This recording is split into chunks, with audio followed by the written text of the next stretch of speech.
हरियाणा की हर अपडेट के लिए बेल आइकन दबाएं और सब्सक्राइब करें STV हरियाणा न्यूज। राज्यसभा सांसद दीपेंद्र हुड्डा ने कहा कि सरकार महंगाई को लेकर असंवेदनशील है। महंगाई और कई मुद्दों पर दीपेंद्र हुड्डा से बात की हमारे संवाददाता राजा पटेल ने। राज्यसभा सांसद दीपेंद्र हुड्डा हमारे साथ मौजूद है। सर, लगातार प्रदेश की जनता है काफी परेशान है, लगातार महंगाई बढ़ रही है, प्रदेश में पेट्रोल के जो दाम है आसमान छूते हुए नजर आ रहे हैं।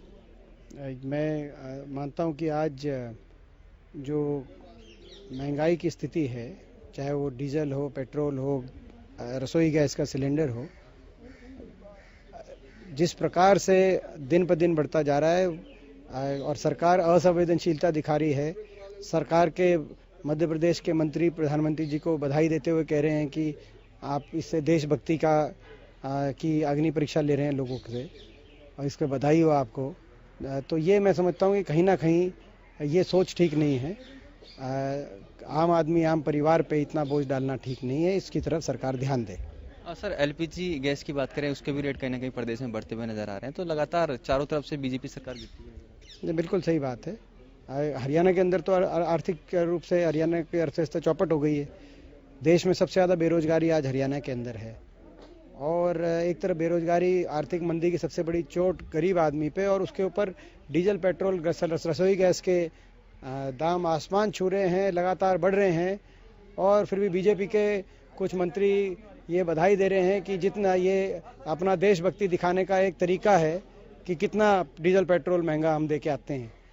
ये डीजल पेट्रोल मगर जो निजी हाथों में आ गई ये कंपनियां, तो ये आप निजी हाथों में पैसा दे के देशभक्ति कैसे दिखा रहे हैं, ये समझ से परे की बात है। आपने ट्वीट किया है सर बेरोजगारी को लेकर 22% जो है कहीं ना कहीं आज एक लिस्ट आई है SDO इलेक्ट्रिकल की भर्ती की, उसमें जो जनरल कैटेगरी की 99 पोस्टों में से, जैसे मेरी जानकारी में आया है कि हरियाणा के केवल 22 उम्मीदवार सेलेक्ट हुए हैं, बाकी हरियाणा से बाहर के उम्मीदवार हैं। तो क्या हरियाणा जो देश में सबसे ज़्यादा बेरोजगारी, सर्वाधिक बेरोजगारी जिस प्रदेश में हो, बेरोजगारी दर सबसे ज़्यादा हो, क्या उसमें प्रतिभाओं की इतनी कमी है कि SDO लेवल के SDO स्तर की भर्ती पे भी हमारे 99 लोग, और जो है अपना मध्य प्रदेश और बंगाल और गुजरात से यहाँ पे SDO जो लोग भर्ती हो रहे हैं, तो कहीं ना कहीं ये बड़ा चिंतनीय विषय है। पहले भी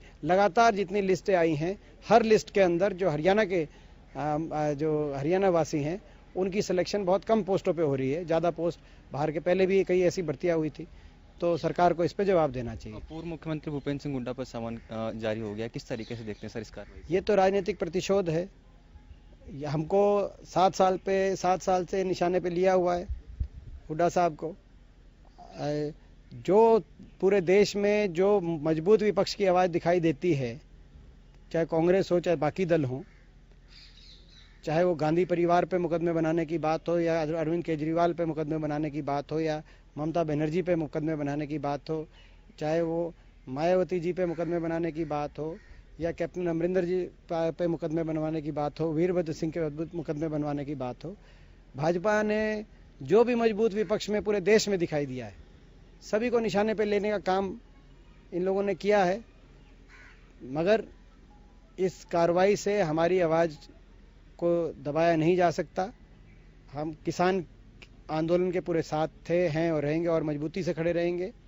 और हरियाणा प्रदेश के लोगों के हकों की लड़ाई, हर वर्ग के हकों की लड़ाई, नौजवान की, छोटे व्यापारी की, कर्मचारी की, गरीब आदमी की, हम और मजबूती से लड़ेंगे। भाजपा ये जान ले। बहुत बहुत धन्यवाद।